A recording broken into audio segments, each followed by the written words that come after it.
come forward, brothers, complete the lines. Don't lean against the wall unless you have physical disability. You complete the lines because the khutbah is part of the salah. So if you complete lines in one, you complete in the other.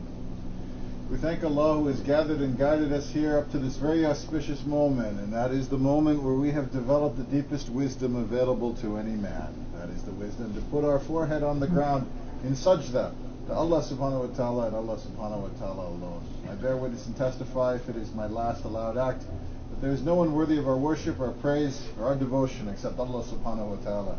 I bear witness and testify that 1400 years ago, a man, a human being named Muhammad ibn Abdullah came to this earth and was blessed with the last, final, and perfect revelation of Almighty Allah to man, which we know today as the Holy Quran, and that in this book there is no deviation, no distortion, no departure from the truth. We say these things in English and we remind ourselves in Arabic when we say La ilaha illallah Muhammadur Rasulullah, which is the first article of our faith, the constitution that binds man to God, and therefore the governing idea that defines the relationship of man to man. As to what follows, the khutbah is supposed to be every 7 days a reminder. A reminder from one who also needs reminding to the community of the central principles in faith that bind the relationship of man to Allah subhanahu wa ta'ala.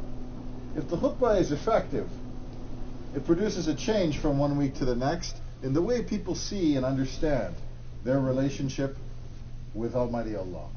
If the khutbah is ineffective, people fall asleep and leave, or manage to muster through the prayer and basically move on as though nothing had happened. We pray to Almighty Allah that these khutbahs are effective at all times. The central purpose of my khutbahs from the beginning, Brother Steve's purpose has always been to introduce non-Muslims to Islam, in the belief that much of the suffering in this world could be eradicated if non-Muslims and Muslims came together on a common understanding of why they are here. And so that has been the focus of his life's work, his teacher's work, the conversations that he has on street corners, on television shows, etc. But while Brother Steve has been focused on introducing non-Muslims to Islam, it occurred to me some time ago that there was a strong and urgent need to introduce Muslims to Islam. Because what we had observed in the conduct of Muslims was an absence of understanding of the deeper articles of their faith. This was foretold in Surah Al-Baqarah and has proven out, for Allah never lies. In Surah Al-Baqarah it was foretold that the deen would be reduced to a series of rituals. That principles which could elevate man from the gutter to the sky would instead be distorted to keep him in the gutter by those who understood no other way. And so the central parable of Surah Al-Baqarah was how one set of instructions from God to the Bani Israel could in fact be changed so that the people expected the opposite instruction in reality. And so this endless process of deconstruction is part of the way in which evil is introduced to man.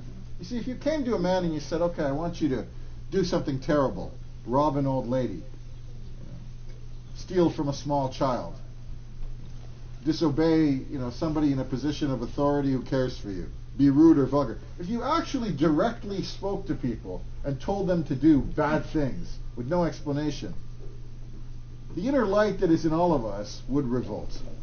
Most people would say no, or they would turn away. You see, physical reaction. If you've ever tried this as an experiment, ask somebody to do something that's terrible, you almost see a physical reaction in their body when they understand what it is you're asking them to do. Surprise, shock. Because God has put morality in all of us. It's only we who deviate. So the process by which evil spreads in a society is generally not because it is advertised for what it is. Very rarely does an evil person speak the truth about the evil that he intends. So that isn't the way that evil spreads. The way evil actually spreads is exactly as is described in Surah Al-Baqarah, by small degrees. So people, what they do is they sometimes don't even know that they are evil, or don't even think that they are evil. You see, even Shaitan justifies his own actions. So everybody has their own perspective on why what they're doing is right. But generally evil spreads in a society by a process of what I'll call incrementalism. So in the story of the cow, just to repeat it, Allah subhanahu wa ta'ala asks a group of people to sacrifice a cow, and they begin by asking, what size cow? Then they ask, well, what color cow? They ask, well, what characteristic of cow? And all this time, incrementally, they're trying to chisel away at the definition, so that in the end, they don't want to sacrifice the cow. This process of incrementalism is how people delude themselves into being evil. Because at every stage, they say, no, we want to be good. We want to follow the instruction. We just need more clarification. And eventually, by the end, the clarification is what mathematicians call a null set. And so it is, if you said to people, okay, we want to create a society, and here's what we want to do. We want to take all the food in society, and if there's 100 people, we want to give it to one guy. And the other 99 guys can fight each other, and if any one of them manages to make it to the one guy's house, we might feed him and him alone. But if anybody else couldn't make it to that one guy's house, he gets to starve. I mean, if you put a group of people together and you said, that's the way we want to live, all of them would say, that's crazy. How could you choose one guy fairly in this kind of society? But when you call it capitalism, and you sit back and say, well, the one guy inherited the food, or inherited the rights to the food, or inherited the rights to purchase the rights to the food. And you can't take away from him what he had inherited. That's not fair. And other people, there's a lot of reasons why they didn't have those particular purchase characteristics, and some of them can be blamed on themselves. And so it is that, after 4 years of this kind of education in a major university, if someone says to you, well, we got 100 people, and we're going to give one person pretty much everything, and the other 99 can fend for themselves, not only do you not think it's wrong, you actually go to the extent of saying it is pretty much the only way to organize human affairs. And the Quran talks about this deficit in human thinking when it refers to Prophet Ibrahim. May Allah be pleased with him. Prophet Ibrahim had one of those 1 in 100 moments where he came to a group of people and said, why are you praying to stones? Why? He wasn't saying don't. He was asking why. Which is one of the central steps in the liberation of man from shaitan, is to ask and think about the truth of what is in front of him. Most people will do anything other than think in their lives. They will drink, they will smoke, they will watch television shows, they will create distractions and drama and get busy. Anything except sit quietly and think. This is the most dangerous activity in the world. People who tell you that firing a gun in the air or making a bomb or all these other things are dangerous, no. That those are dangerous acts? No. The most dangerous act of any man is to shut himself off from all men, sit quietly for a few hours, not disturb anyone, mind his own business, and think. That is the most revolutionary and dangerous act of all time. And it is the only act that's ever produced any change. Because when you think that you start to see. But returning to Prophet Ibrahim, because these stories in the Quran, we take the juice out of them. We kind of tell them really, really quickly, and we don't even stop to think about how they apply to where we are today. We talk about them as though they're a bunch of ancient old men whose lives have nothing to do with the life we have in front of us, when in fact they have everything to do with the life in front of us, because they show us how little we actually change. So Prophet Ibrahim a.s. goes to a group of people and asks them why they pray to stones, and they turn around to him and say, what? Would you ask us? Well, this is what we found our fathers doing. And would you ask us to change the ways of our fathers? Part 2. And part 3, put him in the fire.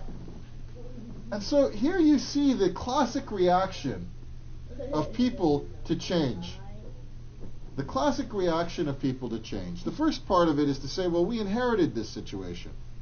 So if it was crazy before, it doesn't seem crazy now because it simply is. So they take away any responsibility for themselves, and they pass all that responsibility on to their ancestors, who are now dead and gone and can't really talk about how it got that way. That's the first step in making a good person a bad person, is deny all responsibility. Push it off onto large forces to which you can never be held accountable. It's said that the Nazis used to use this tactic all the time. They'd look around and a guy would go off and he would go to a concentration camp and do terrible things to people. And he'd come back home and eat dinner because he'd hang his uniform up. Because that uniform meant he was a part of a big system. Nothing he could do about it. He was just following orders, was his defense. In other words, it's the way it is. It's impersonal. Right? So the first step in making a good man a bad man is to explain the world in terms of forces over which that man is taught that he has no control. The economy, the government, globalization, scientific progress. Whenever you take some large, cloudy word to describe the reason for some really personal problem, this is always the first step of recognition of the fact that someone's trying to sell you on the fact that you shouldn't do anything about the problem. Then the second step, as in the life of Prophet Ibrahim alayhi salam, is to actually get angry, to imply that the questioner is in the wrong, merely for asking the question. What? You would question the ways of our fathers? So in the modern world, this is done by labeling the guy who asks the question. He's a fanatic, a revolutionary, a misfit. He's primitive. And we take some word that doesn't sound very good, and we attach it to anyone who asks a question about anything that some people, small group of them, don't want to change. You know, there was a survey done in the height of communism during the Cold War in the United States, where they asked a group of people what communism actually meant. What did the word actually mean? I think it was, forgive me if I'm wrong, but I think it was about 60 to 70% of the people who were asked the question couldn't even explain what the word meant, but they knew it was a bad thing. And so, similarly, if you said to somebody, a lot of people, what is Islam?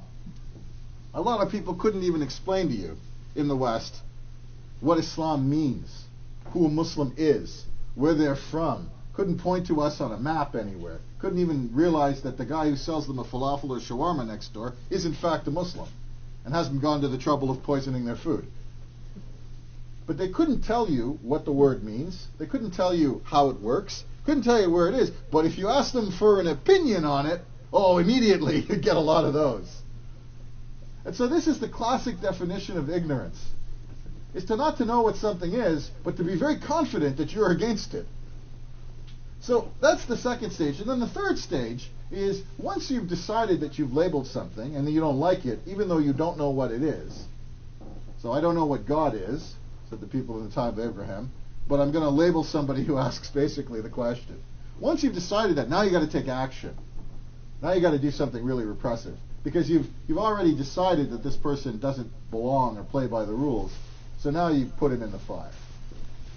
And so it is in a three-step process. First, you lose all responsibility for what happens to the person, because it's not your fault in the situation. Second, you label the person. And third, you make it possible for someone else in the dark of night to do something to that guy, because after all, you weren't accountable.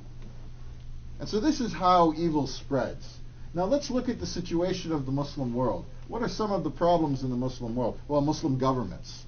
Okay, well, why are Muslim governments the way they are? Colonialism. Big impersonal force, generally tied to our ancestors. Nothing we have to be responsible for today. Economics, the education system, illiteracy, poverty. Big global words. Because if you actually said to people that the problem with Muslim governments is that Muslim people tolerate them, it's true. I mean, no government can survive when the citizens simply refuse to work with it. There's not one. Everybody has bay'ah, or allegiance, to something. And if you tolerate something that's evil, you have actually pledged allegiance to it. You may not have formally stood under the tree like the companions of Rasul Sallallahu Alaihi Wasallam and formally pledged to protect evil. But when evil exists and you cooperate with it, you have pledged allegiance to it. So when people tell you they think that interest-based banking is wrong, and they put all their money in a Western bank, or they take money out of their own country and put it in a Western bank, they've pledged allegiance to the riba system. What they say doesn't have any meaning. What they do is really the demonstration of where they are. So Islam comes to eradicate evil. Islam comes by first saying to people that they are in fact solely responsible for their own actions. We say that the son cannot bury the sins, cannot bear the burden of the father's sins. No man is the bearer of burdens of another man. So if what happened in colonial times was evil, yes, that's true.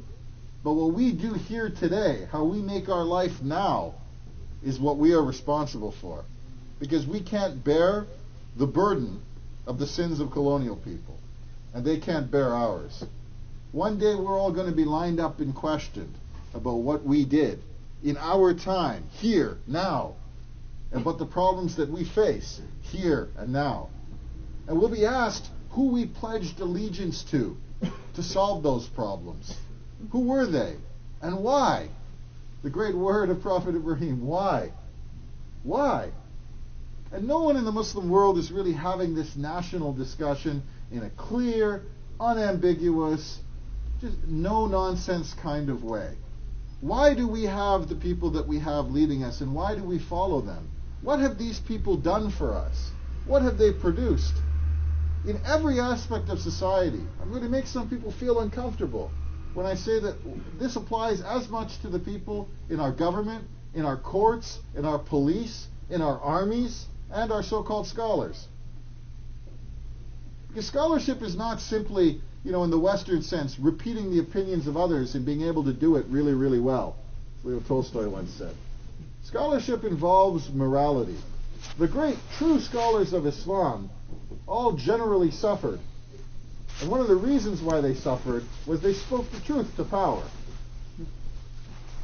Scholars would often refuse high positions from so-called khalifa that were immoral. They would refuse to be the judge because the people respected the scholar, you see. And so the one who would be king would say, "Oh, be the head judge," because he liked the PR value of being able to say, "This man is my head judge."